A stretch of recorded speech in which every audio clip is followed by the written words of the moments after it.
So in this segment, we're going to be talking about no Christmas election for Northern Ireland, for the Northern Ireland Assembly.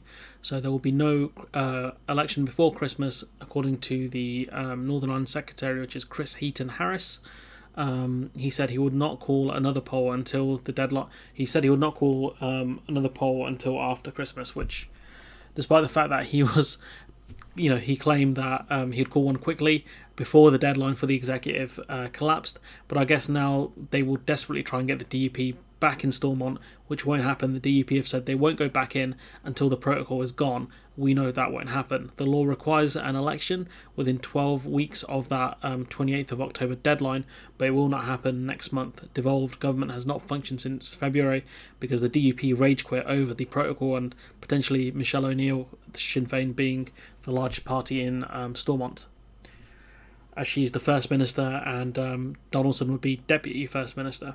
So what has Chris Heaton Harris said?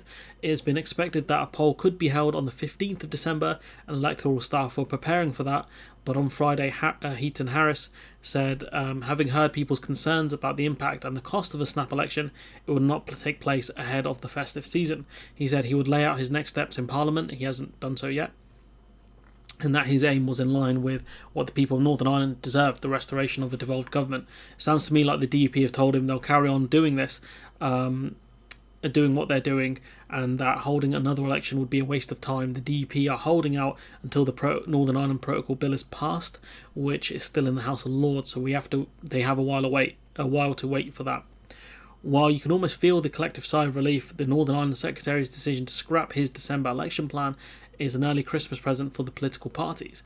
They dreaded the prospect of going to the polls 10 days before Christmas in an election that was only going to deepen the political crisis, because again, people are going to have to vote for a load of politicians who can't do their jobs because the DUP refused to elect a speaker to Stormont.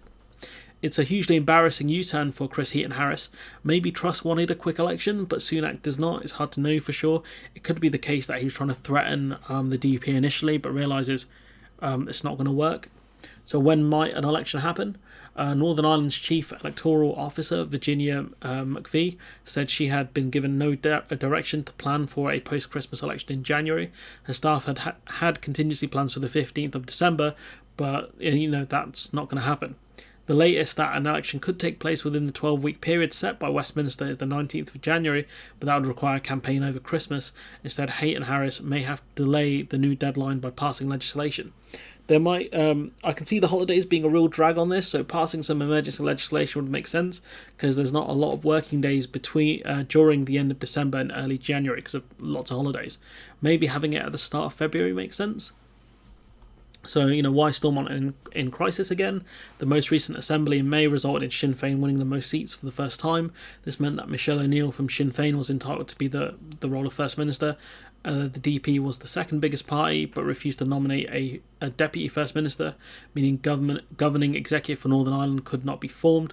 The DUP has refused to return to power sharing at Stormont until the protocol is scrapped or changed, dramatically changed at that. The protocol keeps Northern Ireland aligned with the EU. It's in the EU single market for goods effectively. Unionist parties argue that it's undermined Northern Ireland's place within the Union, and they can go cry more about it. In fairness, the DUP and the TUV are against the protocol, but the UUP are more pragmatic and accept the protocol is there to stay, but do want some minor changes to it. So if by some miracle the UUP can really do well and beat the DUP, then we could see some movement, but that's just a pipe dream.